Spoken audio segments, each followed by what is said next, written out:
subscribe, like, and tak judono bodone wong zuhud. Tapi kowe bodho kowe ya, maksudnya iki bodone wong zuhud tetep kowe bodho kowe. Ana wong zuhud juga dhuwit wong kafir. Dhuwit wong kafir 1 juta misalnya. Ojo partai, nak partai kan nyuwak. Kok nang contohno partai tertentu ning Indonesia sing non muslim ojo contohnya ojo partai. Partai iku sebulet bodho bulet ya. Sing bulat maksudnya. Tak baleni malah ya.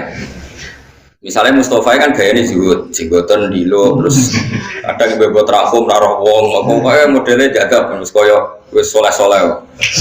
Itu nak dikei duit non muslim 1 juta itu gak gelem, dipakano anake wedi haram, disumbangno masjid wedi ra ditampa mergo duit wong kafir. Dikene bojone kok dadi daging haram.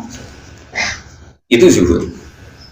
Tapi di atas itu ada makom yang di atas zuhud. Cara berpikir begini. Ono wong soleh mau manfaatno duit 1 juta, pilihannya apa? Diobong. Enggak, misalnya gue ketemu orang yang lebih alim ketimbang orang zuhud, jawabannya apa? Apa 1 juta ini diobong? Kalau diobong tabdzirul mal, menyia-nyiakan harta. Aku wong soleh mau nganggo ben digo wong fasik. Wong fasik demenan ra iso mergo ra duit, gara-gara pokoke 1 juta ndek alat demenan. Kowe ra wani mangan pokoke wong fasik jebule malah tinggo. Demenan. Kowe rawani mangan jebule tinggu keburu. Makanya itu masyhur perdebatan ulama Al-Azhar. Ada ulama Al-Azhar menerima orang pejabat dolim sedekah sisi tok nampa sisi tok ora. Jare sing ora nampa ulama kedonyan dikai pejabat fasik nampa. Jare sing nampa Kiai Bento iku duwe nak dicekel pejabat fasik kemungkinan juga demenan digo fasik cekel kiai saleh. Jadi ilmu bejuh itu beda, masalahnya aku tetap dora aku makome. Mbah kapan-kapan nak dora gue ya, lewat jalur tikungan terus kayak nyelip. Tapi cara prosedur ilmu itu dora aku. Mbah nak pas tikungan nyelip, goleng tapi. Tak jamin goleng. Gak sopan. Burine. Jadi, nah. Di sini ini mulai kayak ngaji be aku ben roh ngaji ilmu. Tapi kalau jangan aku fasik kan. Tapi ranut sembrono. Nah ini cerita, ini makanya saya kenapa termasuk pengagum Syekh Abdul Qadir Jilani. Kalau kamu pengagum beliau kan karena kitab manaqibnya. Kalau saya enggak, saya ini punya kitab banyak karangan beliau. Termasuk yang paling terkenal itu Al-Hunyah, terus Al-Futuhat Al-Ilahiyah, terus banyaklah karangan beliau. Yang orisinal maksudnya yang mansub ilaihi, yang memang orisinal ada sanadnya, bukan yang matsus ya, bukan kitab yang sebetulnya agak karangan beliau tapi dianggap, karena di dunia kitab juga resiko ada yang namanya matsus apa? Matsus cara hadis mudallah, sebenarnya Nabi nak ngendikan itu tapi dikatakan ngendikan untuk menjustifikasi satu nopomat. Tak contohnya gini misalnya, ya tadi kayak kasusnya Mustafa, misalnya Abu Jahal cek urip Rukin be Mustafa, Rukin niku tapi Rukin gak sufi, masalah iku geleme mergo butuh duit. Misale mos kowe saiki dikek Abu Jahal, dikek duit 1 juta. Kang Mustafa kula lor jenengan kok unik, tak kei duit 1 juta. Ampun, dosa.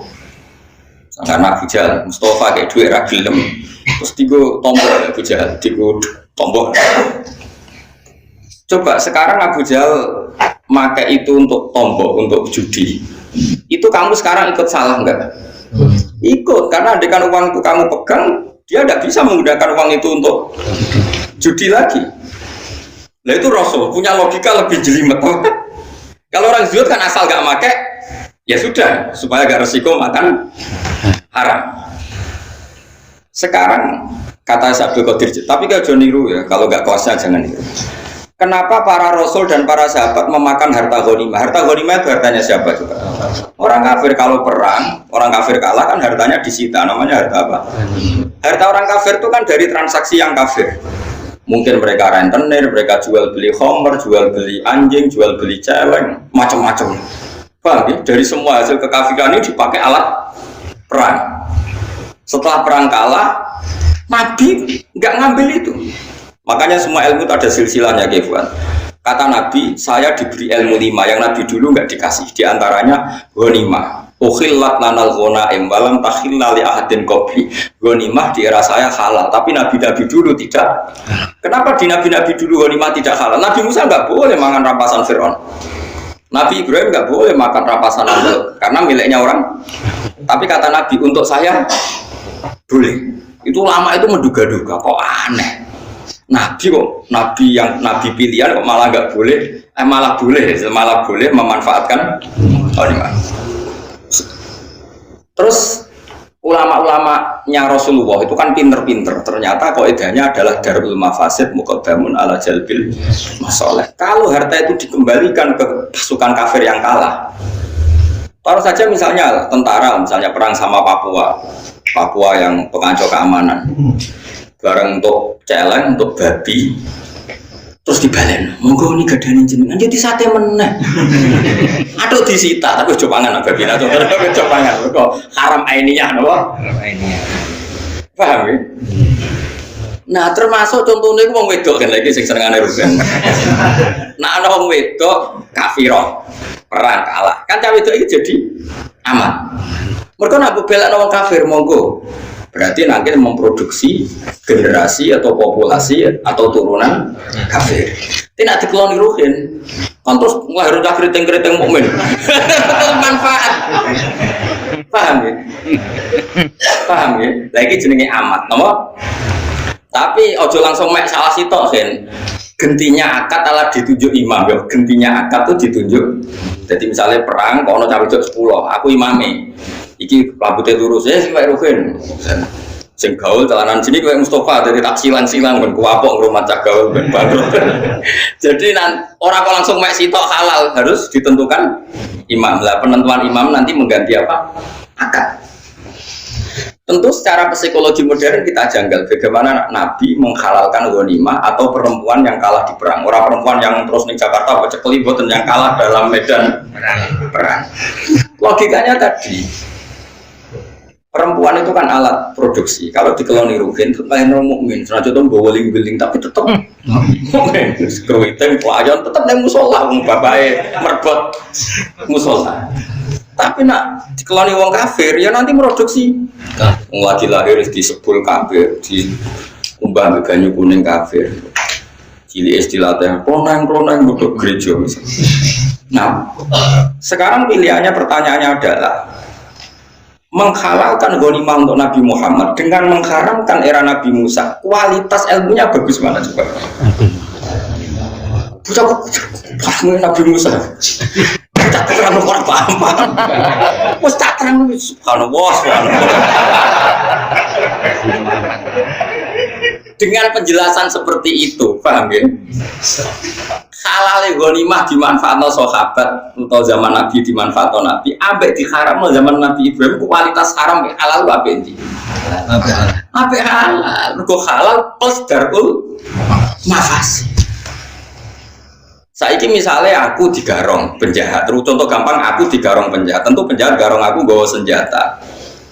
Bareng tak taklukno, berhubung aku zuhud kok Mustafa, monggo gadane jenengan butuh langsung. Ya tiga jahat meneh goblok paham ya? Harus saya sita. Berhubung saya ini TNI atau Polri, nanti senjata ini untuk penguatan NKRI harga mati. Timbang kembali ke gerakan Papua. Orang iso terus Mustafa pakai khusuk. Mboten haram niku haram. Bawa cara Sulam Taufik. Ora.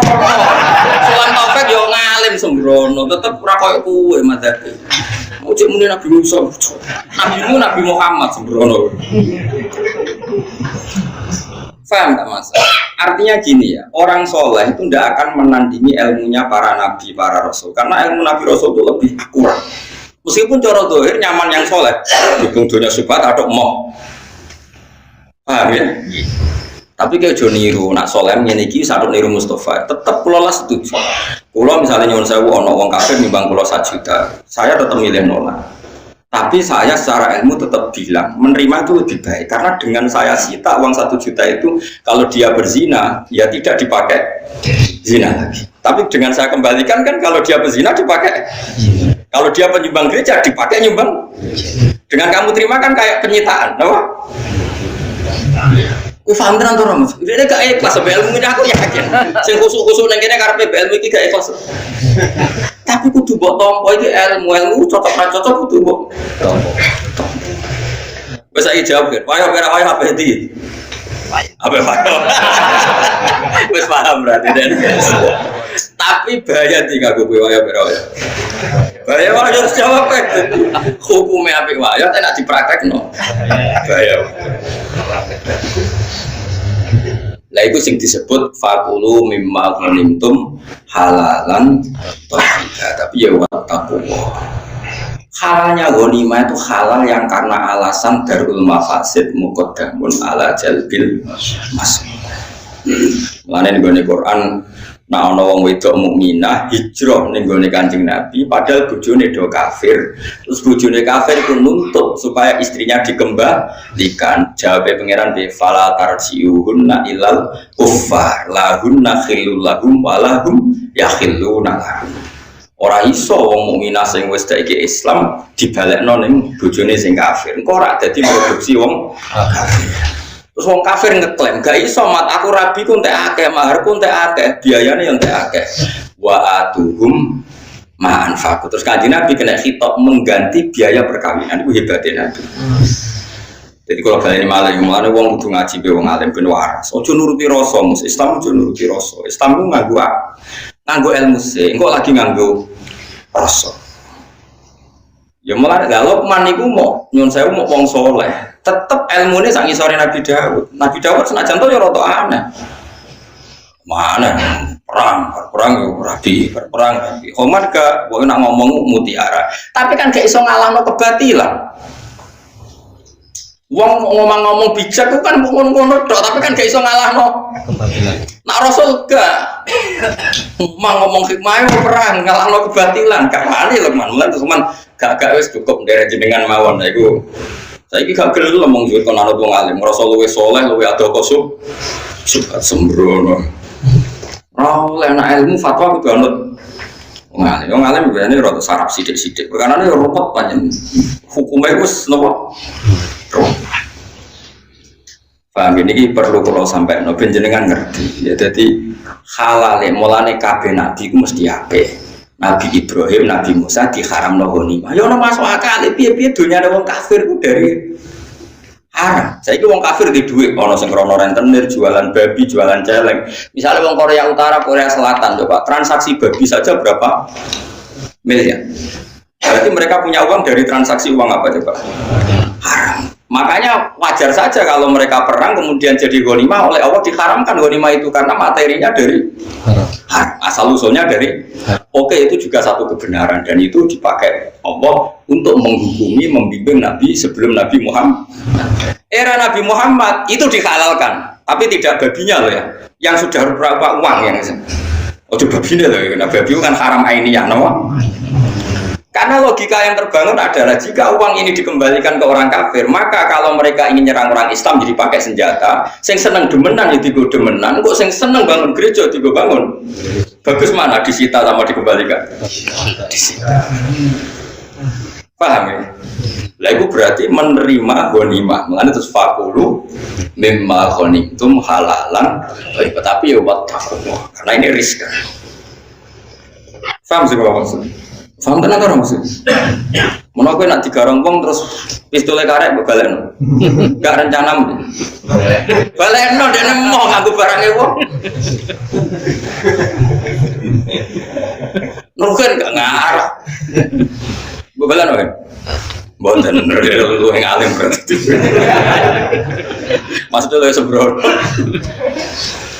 Mulane ngaji. Jadi kenapa Luqman itu ketika ketemu Nabi Dawud, ketika Nabi Dawud ya sudah jadi Nabi, dia langsung taslim, memaklumatkan diri kalau dia muridnya dan meninggalkan karena tadi ilmu wong soleh sekelas Luqman itu tidak apa-apanya dengan ilmunya Rasul. Rasul itu lebih keren, tapi memang lebih resiko mereka melawan kebatilan tentu lebih resiko. Paham ya? Mulane wong kudu ngaji. Jadi kena opo amat itu kok dihalal mergo piye-piye ku alat produksi Tapi amat sing ini gue medan perang, gue sembrono tuh nyekeli wong gue anggap. Mergo nak dibalekno ning negara kafir berarti engko dikeloni wong kafir ya berarti nambahi populasi wong. Misalnya nyuwun sewu kok saiki wong preman terus mereka berpopulasi secara besar-besar. Yo repot nak turuti terus. Tentu itu tidak sampai amat tapi ya tentu itu nggak sampai amat saulang tidak sampai. Tapi misalnya nih, ada preman untuk preman wedok.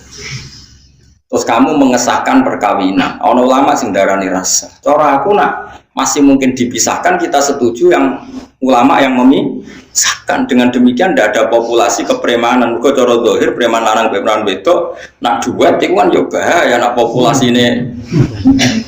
Cara kula dadi ulama ditakoki sah nikahnya sama ndak milih sing pokoknya fashu apa? Harus apa? Fashu itu dibatalkan. Kalaupun nikahnya sah kita harus berfatwa kalau bisa dibatalkan karena dalam kitab-kitab fikih disebutkan jika seorang perempuan tahta syaukatil fasik dan fasiknya membahayakan agama itu fusikho binahuma furriqo binahuma harus dipisahkan. Ini penting karena kalau nggak kamu pisahkan nanti kamu membiarkan populasi kefasikan. Engko bojone piye kira birugen Mustafa. Tapi engko nek iki nang dalam masa damen sing bojo pertama mlayu. Ya golekno liyane, paham ya terus solusine di. Tapi apapun itu kita punya misi yang namanya agama itu tetap darul mafasid, menolak mafsadah disebut la dororo waladir. Apa saja yang membahayakan kita dan membahayakan orang lain itu dalam Islam harus dihilang.